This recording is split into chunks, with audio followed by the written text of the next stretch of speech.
ಚಿಕ್ಕ ವಯಸ್ಸಿಂದನೂ ನನಗೆ ಫಿಲ್ಮ್ ಇಂಡಸ್ಟ್ರಿಗೆ ಬರಬೇಕು ಅನ್ನೋದೊಂದು ಆಸೆ ಇತ್ತು. ಮನೆಯಲ್ಲಿ ಇಷ್ಟ ಇಲ್ಲ, ಮನೆಯಲ್ಲಿ ಫುಲ್ ಆಪೋಸಿಟ್. ಮನೆಯಲ್ಲಿ ಹೇಳ್ತಾ ಇದ್ರು, ಓಡಿಸ್ಕೋತಾ ಇದ್ದೆ. ಮಾಡ್ಲಿಂಗ್ ಅನ್ನೋದು ಅಷ್ಟು ನನಗೆ ಇಂಟ್ರೆಸ್ಟ್ ಇರಲಿಲ್ಲ. ಬಯಸದೇ ಬಂದ ಭಾಗ್ಯ ಅಂತ ಹೇಳ್ಬೋದು ಅದನ್ನ. ಮನೆ ಬಿಟ್ಟು ಬಂದಿದ್ದು ನಾನು. ಫೋಟೋ ಶೂಟ್ ಮಾಡಿಸಿ ತುಂಬಾ ಸ್ಟ್ರಗ್ಲಿಂಗ್ ಮಾಡಿದೆ ಸ್ಟಾರ್ಟಿಂಗ್. ಯಾರು ಸಪೋರ್ಟ್ ಇಲ್ಲದೆ ಬಂದು ಇಷ್ಟೆಲ್ಲ ಮಾಡಿದ್ದೀನಿ ಅಂದಾಗ 72-75 ಫ್ಯಾಷನ್ ಶೋಸ್ ಅಲ್ಲಿ ಶೋ ಸ್ಟಾಪರ್ ಆಗಿ ವರ್ಕ್ ಮಾಡಿದ್ದೀನಿ. ಆತ್ಮೀಯರೇ ನಮಸ್ಕಾರ. NTVಯ ಮಾತು ಮಂಥನ ಕಾರ್ಯಕ್ರಮಕ್ಕೆ ತಮಗೆಲ್ಲ ಆತ್ಮೀಯವಾದ ಸ್ವಾಗತ. ವೀಕ್ಷಕರೇ, ಬಣ್ಣದ ಜಗತ್ತು ಒಂಥರ ವಿಚಿತ್ರ, ವಿಶಿಷ್ಟ, ಬಹಳ ಆಕರ್ಷಣೀಯವಾಗಿರುವಂಥದ್ದು. ಎಲ್ಲರೂ ಕೂಡ ಈ ಬಣ್ಣದ ಜಗತ್ತಂದ್ರೆ ಏನೋ ಒಂದು ರೀತಿಯ ಸೆಳೆತ, ಆಕರ್ಷಣೆ. ಅದರಲ್ಲೂ ಯುವ ಜನತೆಗಂತೂ ಸಿನಿಮಾದಲ್ಲಿ ನಟಿಸಬೇಕು, ಮಾಡಲಿಂಗ್ ಕ್ಷೇತ್ರದಲ್ಲಿ ಬರಬೇಕು, ಈ ರೀತಿಯ ಅನೇಕ ಆಸೆಗಳಿರುತ್ತೆ. ಅಂತಹ ಒಂದು ಮಲೆನಾಡಿನ ಪ್ರತಿಭೆ ಸಂಹಿತಾ ವಿನ್ಯ.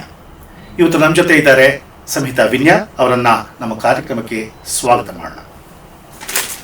ಸಂಹಿತಾ Vinya, welcome to the show. Thank you NTV.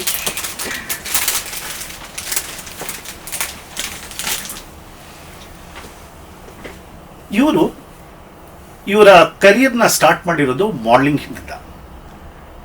ಬಹಳಷ್ಟು, ಸುಮಾರು 75ಕ್ಕೂ ಹೆಚ್ಚು ರಾಷ್ಟ್ರೀಯ, ಅಂತಾರಾಷ್ಟ್ರೀಯ ಶೋಗಳಲ್ಲಿ ಅವರು ಪಾರ್ಟಿಸಿಪೇಟ್ ಮಾಡಿದ್ದಾರೆ. ಈಗ ಚಿತ್ರರಂಗಕ್ಕೆ ಕೂಡ ಬಂದಿದ್ದಾರೆ. ಅನೇಕ, ಸುಮಾರು ಒಂದು 18 ಚಿತ್ರಗಳಲ್ಲಿ ಅವರು ನಟಿಸಿದ್ದಾರೆ. ಅದರಲ್ಲೂ ಕನ್ನಡ, ತೆಲುಗು, ತಮಿಳು ಚಿತ್ರಗಳಲ್ಲಿ ನಟಿಸಿದ್ದಾರೆ. ಇವರ ಒಂದು ಸಿನಿಮಾ ಜರ್ನಿ, ಮಾಡಲಿಂಗ್ ಜರ್ನಿ ಹೇಗಿತ್ತು ಅಂತ ನಾವು ಇವ್ರನ್ನ ಈಗ ಪ್ರಶ್ನೆ ಮಾಡೋಣ. ಮೊದಲಿಗೆ ಸಂಹಿತಾ, ನೀವು ಈ ಒಂದು ಕ್ಷೇತ್ರಕ್ಕೆ, ಮಾಡಲಿಂಗ್ ಕ್ಷೇತ್ರಕ್ಕೆ ಹೇಗೆ ಬಂದ್ರಿ, ಯಾಕೆ ಬಂದ್ರಿ? ಹೇಗೆ ಬಂದೆ ಅನ್ನೋದಕ್ಕಿಂತನೂ ಯಾಕೆ ಬಂದೆ ಅಂದರೆ, ಚಿಕ್ಕ ವಯಸ್ಸಿಂದನೂ ನನಗೆ ಫಿಲ್ಮ್ ಇಂಡಸ್ಟ್ರಿಗೆ ಬರಬೇಕು ಅನ್ನೋದೊಂದು ಆಸೆ ಇತ್ತು. ಚಿಕ್ಕ ವಯಸ್ಸಲ್ಲೇ ಅದೊಂದು ಕನಸು ನನಗೆ. ಹೇಗಾದರೂ ಮಾಡಿ ನಾನು ದೊಡ್ಡೋಳಾದ್ಮೇಲೆ ಒಳ್ಳೆ ಆ್ಯಕ್ಟರ್ ಆಗಬೇಕು ಅಂತ. ಮನೆಯಲ್ಲಿ ಇಷ್ಟ ಇಲ್ಲ, ಮನೆಯಲ್ಲಿ ಫುಲ್ ಆಪೋಸಿಟ್. ಹೆಂಗೆ ಅಂತ ಅಂದರೆ, ನಾನೇನಾದರೂ ಡ್ಯಾನ್ಸ್ ಕಾಂಪಿಟೇಷನ್ ಏನೋ ಒಂದಿತ್ತು ಅಂತಂದರೆ ಮನೆಯಲ್ಲಿ ಯಾವುದಕ್ಕೂ ಹೋಗ್ತಿರ್ಲಿಲ್ಲ. ಆದರೂ ನಾನು ಕದ್ದು ಮುಚ್ಚಿ ಹೋಗ್ತಾ ಇದ್ದೆ.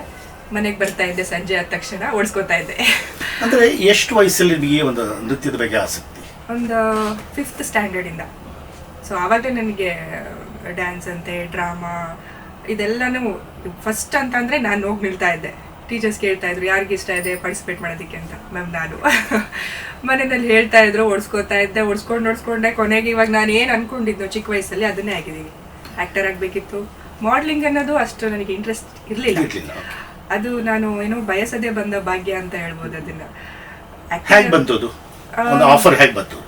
ನನ್ನ ಕಾಲೇಜ್ ಡೇಸ್ ಮುಗೀತು. ಅದಾದಮೇಲೆ ನನ್ನ ಕಾಲೇಜ್ ಫ್ರೆಂಡ್ಸಲ್ಲೇ ಒಂದು ಹಾಸನ್ ಓದ್ತಾ ಇದ್ದಿದ್ದು ಆ ಟೈಮಲ್ಲಿ.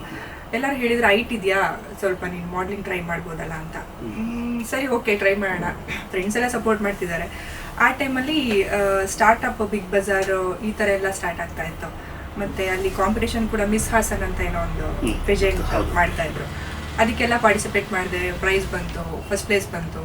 ಅಲ್ಲಿಂದ ನನಗೆ ಇಂಟ್ರೆಸ್ಟ್ ಜಾಸ್ತಿ ಆಯಿತು. ಅದಾದಮೇಲೆ ನನಗೆ ಕೆಲವೊಂದು ಏನು ಈ ಥರ ಬಿಗ್ ಬಜಾರ್ ಮತ್ತು ರೆಟ್ರೋ, ಈ ಥರ ಎಲ್ಲ ಮೊದಲ ಪ್ರೆಸೆಂಟ್ ಎಲ್ಲ ಫಸ್ಟ್ ಪ್ರೈಸ್. ಹೌದು. ಹಾಗಾಗಿ ಇಂಟ್ರೆಸ್ಟ್ ಬಂದಿದ್ದು ನನಗೆ. ಸೊ ಮಾಡ್ಬೋದಲ್ವಾ, ಓಕೆ, ಹೈಟ್ ಇನ್ನೇನೇನು ಬೇಕೋ ಅದಕ್ಕೆ ಎಲ್ಲ ಲಕ್ಷಣಗಳು ನನ್ನಲ್ಲಿ ಇತ್ತು. ಮತ್ತು ನನಗೊಂದು ಕಾನ್ಫಿಡೆಂಟ್ ಇತ್ತು, ಓಕೆ ಮಾಡ್ಬೋದು ಅಂತ. ನನ್ನ ಎಜುಕೇಷನ್ ಮುಗೀತು. ಮುಗಿಸಿದ ತಕ್ಷಣ ಬ್ಯಾಂಗ್ಳೂರ್ಗೆ ಬಂದೆ. ಬ್ಯಾಂಗ್ಳೂರ್ ಬಂದಮೇಲೆ ಕೆಲವೊಂದಷ್ಟು ಮಾಡಲಿಂಗ್ ಏಜೆನ್ಸೀಸ್ ಎಲ್ಲ ಕಾಂಟ್ಯಾಕ್ಟ್ ಮಾಡಿ ಅಲ್ಲಿಂದ ಸ್ಟಾರ್ಟಪ್ ಮಾಡಿದೆ. ನೀವೊಂದು ಮಾತು ಹೇಳಿದ್ರಿ ಆಗಲೇ, ಮನೇಲಿ ಇಷ್ಟ ಇರಲಿಲ್ಲ, ಆದರೂ ನನಗೆ ಆಸಕ್ತಿ ಇತ್ತು ನಮ್ಮೊಂದಂತ. ಈ ಫಸ್ಟ್ ನೀವು ಪ್ಲೇಸ್ ಬಂದಾಗ ಮನೆಯವರ ರಿಯಾಕ್ಷನ್ ಹೇಗಿತ್ತು? ನಿಜ ಹೇಳಬೇಕು ಅಂದರೆ ಮನೆ ಬಿಟ್ಟು ಬಂದಿದ್ದು ನಾನು. ಮನೇಲಿ ಕೇಳಿದೆ, ಮನೆ ಬಿಟ್ಟು ಬಂದು ಒಂದು ಫ್ರೆಂಡ್ ಸಹಾಯದಿಂದ ಅವ್ರ ರೂಮಲ್ಲಿ ಸ್ಟೇ ಆಗಿ ಅಲ್ಲಿಂದ ಮಾಡಲಿಂಗ್ ಏಜೆನ್ಸೀಸ್ನ ಸರ್ಚ್ ಮಾಡಿಕೊಂಡು ಫೋಟೋ ಶೂಟ್ ಮಾಡಿಸಿ ತುಂಬ ಸ್ಟ್ರಗ್ಲಿಂಗ್ ಮಾಡಿದೆ ಸ್ಟಾರ್ಟಿಂಗ್ ಅಂತೂ. ಅದನ್ನೆಲ್ಲ ನೆನೆಸ್ಕೊಂಡ್ರೆ ಹಿಂದೆ ತಿರುಗಿ ನೋಡಿದಾಗ ಪರವಾಗಿಲ್ಲ ಅಲ್ಲ, ಇಷ್ಟೆಲ್ಲ ಸಾಧನೆ ಮಾಡಿದ್ದೀನಿ ಅಂತ ನನಗೆ ಖುಷಿ ಆಗುತ್ತೆ. ಯಾಕಂದ್ರೆ ಯಾರ ಸಪೋರ್ಟ್ ಇಲ್ಲದೆ ಬಂದು ಇಷ್ಟೆಲ್ಲ ಮಾಡಿದ್ದೀನಿ ಅಂದಾಗ ಈಗ ಮನೆಯವ್ರಿಗೂ ಖುಷಿ ಆಗುತ್ತೆ. ಮನೇಲಿ ಚಿಕ್ಕ ವಯಸ್ಸಿಂದ ಅವಳಿಗೆ ಅಷ್ಟೊಂದೆಲ್ಲ ಹೇಳಿದ್ರು ಇವತ್ತು ಮನೆ ಬಿಟ್ಟು ಹೋಗಿ ಈ ಥರ ಎಲ್ಲ ಮಾಡಿದಾಳೆ ಅಂದರೆ ಸರಿ ಬಿಡು, ಅವಳು ಆ ಫೀಲ್ಡಲ್ಲೇ ಹೋಗಿ ಅಂತ ಅವರು ಮಾಡ್ಕೊಂಡಿದ್ದಾರೆ. ದೆನ್ ಮೈಸೂರು ದಸರಾನಲ್ಲಿ ಫಸ್ಟು ಬ್ಯಾಂಗ್ಳೂರಿಗೆ ಕಾಲಿಟ್ಟ ಮೇಲೆ ಬಂದಂಥ ಫಸ್ಟ್ ಶೋ ನನಗೆ ಫ್ಯಾಷನ್ ಶೋಸ್. ಅದು ಇದಿಲ್ಲ, ಬ್ಯೂಟಿ ಪೆಜೆಂಟ್ ಆ ಥರ ಎಲ್ಲ ಏನೂ ಇಲ್ಲ. ಅಲ್ಲಿಂದ ನನ್ನ ಮಾಡ್ಲಿಂಗ್ ಕರಿಯರ್ ಸ್ಟಾರ್ಟ್ ಆಯಿತು, ರಿಯಲ್ ಮಾಡ್ಲಿಂಗ್ ಕರಿಯರ್. ಅದಾದಮೇಲೆ ಮೂವಿ ಸೈಡು ಸ್ವಲ್ಪ ಕಾನ್ಸಂಟ್ರೇಷನ್ ಮಾಡಿದೆ, ಜೊತೆಗೆ ಮೂವಿನೂ ಮಾಡಿಕೊಂಡು ಈ ಕಡೆ ಮಾಡ್ಲಿಂಗ್ ಕೂಡ ಮಾಡಿಕೊಂಡು ಇಲ್ಲಿವರೆಗೂ ಒಂದು 70 to 75 ಫ್ಯಾಷನ್ ಶೋಸಲ್ಲಿ ಶೋ ಸ್ಟಾಪರ್ ಆಗಿ ವರ್ಕ್ ಮಾಡಿದ್ದೀನಿ. 75 ಮಾಡಿದ್ದೀನಿ. ಅಂದರೆ ಅದರಲ್ಲಿ national and international both? National, international, London fashion week, Paris fashion week, ಈ ಥರ ಸಾಕಷ್ಟು ಫ್ಯಾಷನ್ ವೀಕ್ಗಳಲ್ಲಿ ಶೋ ಸ್ಟಾಪರ್ ಆಗಿ ವರ್ಕ್ ಮಾಡಿದ್ದೀನಿ. ಆ್ಯಂಡ್ ಇನ್ನೂ ನನಗೆ ಮರ್ತೋಗಿದೆ ಅಷ್ಟು ಫ್ಯಾಷನ್ ಶೋಸ್ಗಳಲ್ಲಿ ಒಂದು 5 ಇಯರ್ಸಲ್ಲಿ ಇಷ್ಟು ವರ್ಕ್ ಮಾಡಿರೋದು ಗ್ರೇಟ್ ಅನ್ಸುತ್ತೆ ನನಗೆ. ಅಲ್ಲಿ ಆ ಮಾಡಲಿಂಗ್ ಫೀಲ್ಡಲ್ಲಿ ಒಳ್ಳೆ ದುಡ್ಡು ಇದೆಯಲ್ಲ ಆ್ಯಕ್ಚುಲಿ? ದುಡ್ಡು ಇದೆ, ರಿಸ್ಕು ಇದೆ, ಎರಡೂ ಇದೆ.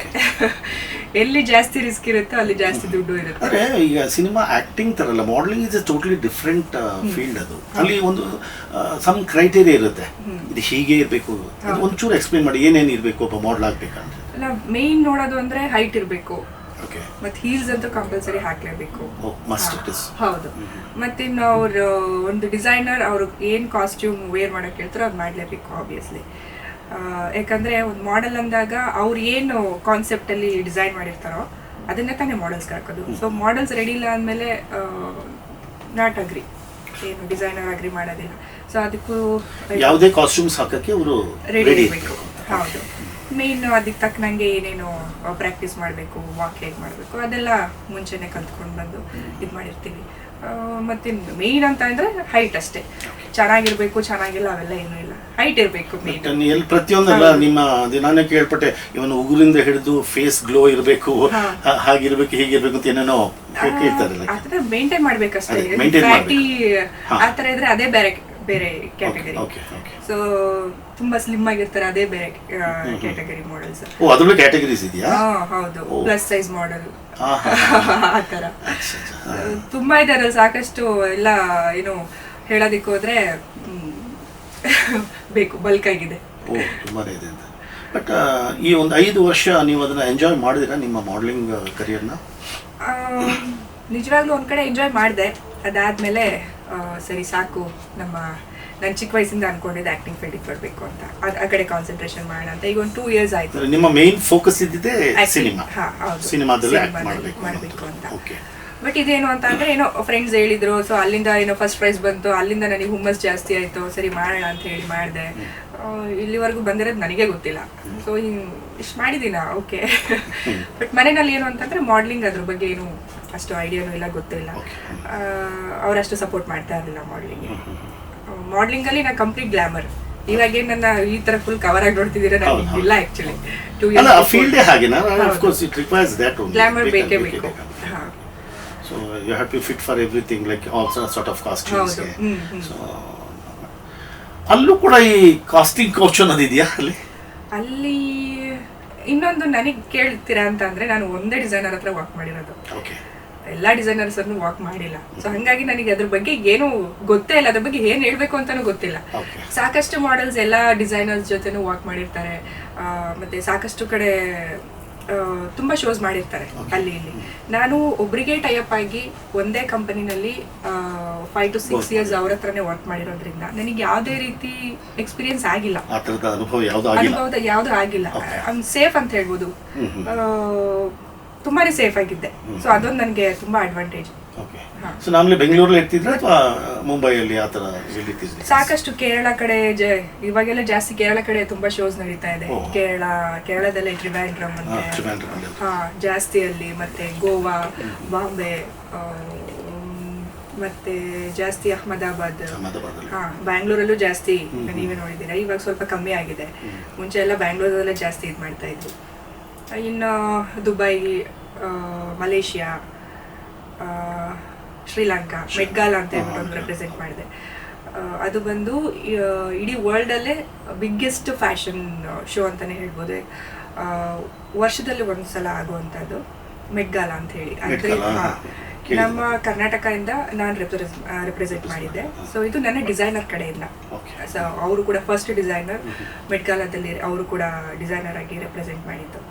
ಅದು ಒಂದು ದೊಡ್ಡ ಅಚೀವ್ಮೆಂಟ್ ಅಂತ ಹೇಳ್ಬೋದು. ಅಲ್ಲಿ ನಿಮ್ಗೆ ಅವಾರ್ಡ್ಸ್ ಆ ಥರದ್ದು ಇರುತ್ತಾ ಈ ಫೀಲ್ಡ್ ಅಲ್ಲಿ? ನಿಮಗೆ ಇಲ್ಲ, ಅವಾರ್ಡ್ಸ್ ಇಲ್ಲ. ಅದು ಬ್ಯೂಟಿ ಪೇಜೆಂಟ್ ಅಂತ ಬಂದಾಗ ಅದು ಬೇರೆ. ನಾನು ಜಸ್ಟ್ ರ್ಯಾಂಪ್ ವಾಕ್ ಅಷ್ಟೇ ಮಾಡ್ತಾ ಇದ್ದಿದ್ದು. ಅದಕ್ಕೂ ಲಾಟ್ ಆಫ್ ಡಿಫ್ರೆನ್ಸ್ ಇದೆ. ಅದೇ ಬೇರೆ ಇದೇ ಬೇರೆ. ಬಟ್ ಹೆಸರು ಇರುತ್ತೆ. ಹೌದು, ಹೆಸರಿರುತ್ತೆ. ಸೊ ಇದುವರೆಗೂ ಇಷ್ಟು ಶೋಸ್ ಮಾಡ್ಕೊಂಡು ಬಂದಿರೋದು, ಇವಾಗ ಮೂವಿಗಳಲ್ಲಿ ಸ್ವಲ್ಪ ಟ್ರೆಡಿಷನಲ್ ಆಗಿರೋಣ ಅಂತ. ಈ ಮಾಡರ್ನ್ ಕ್ಷೇತ್ರದಲ್ಲಿ ನಿಮಗೆ ಏನಾದರೂ ಒಂದು ಮನಸ್ಸಿಗೆ ಬೇಜಾರಾಗುವಂಥದ್ದು ಅಥವಾ ತುಂಬಾ ಖುಷಿ ಕೊಟ್ಟಂತ ಮೂಮೆಂಟ್ ಏನೋ ಇದೆಯಾ? ಬೇಜಾರಾಗುವಂಥದ್ದಂದ್ರೆ ಇಲ್ಲಿ ನಿದ್ದೆ ಇರಲ್ಲ. ಐ ಮೀನ್ ಮಿಡ್ ನೈಟ್ ತನಕ ಶೋಸ್ ಇರುತ್ತೆ. 2 o'clock 3 o'clock ಮುಗಿಯೋದೇ ಲೇಟಾಗಿ ಹೋಗ್ಬಿಡುತ್ತೆ. ಮತ್ತೆ ಆಫ್ಟರ್ ಪಾರ್ಟಿ, ಮತ್ತೆ ಅಲ್ಲಿ ಮುಗಿಸ್ಕೊಂಡು ಬೆಳಗ್ಗೆ ಮಲ್ಗೋದು ಲೇಟ್ ಆಗುತ್ತೆ. ಮತ್ತೆ ನೆಕ್ಸ್ಟ್ ಡೇ ಫ್ಲೈಟ್ ಇರುತ್ತೆ. ಮತ್ತೆ ಎದ್ದು ನಿದ್ದೆಗಣ್ಣಲ್ಲೇ ಓಡ್ ಬರಬೇಕು. ಇದಂತೂ ತುಂಬಾನೇ ಸ್ಟ್ರಗ್ಲಿಂಗ್ ಅಂತ ಹೇಳ್ಬೋದು. ಹೌದು. ಮತ್ತೆ ಬೆಳಗ್ಗೆನೆ ಎದ್ದೇಳ್ಬೇಕು. ಮಿಡ್ ನೈಟ್ ಫ್ಲೈಟ್, ಅವ್ರು ಯಾವಾಗಲೂ ಮಿಡ್ ನೈಟ್ ಫ್ಲೈಟೇ ಮಾಡೋದು. ಮತ್ತೆ ನೈಟಲ್ಲಿ ನಿದ್ದೆನೇ ಇರೋದಿಲ್ಲ ಆಬ್ವಿಯಸ್ಲಿ. ಅದು ತುಂಬ ಬೇಜಾರು ಅನಿಸ್ತಿತ್ತು. ಮತ್ತೆ ಅಲ್ಲಿ ಹೋಗಿ ಎಲ್ಲ ರೆಡಿಯಾಗಿ ರ್ಯಾಂಪ್ ಮೇಲೆ ವಾಕ್ ಮಾಡಬೇಕಾದ್ರೆ ಅದೊಂದು ಖುಷಿ ಅನಿಸುತ್ತೆ.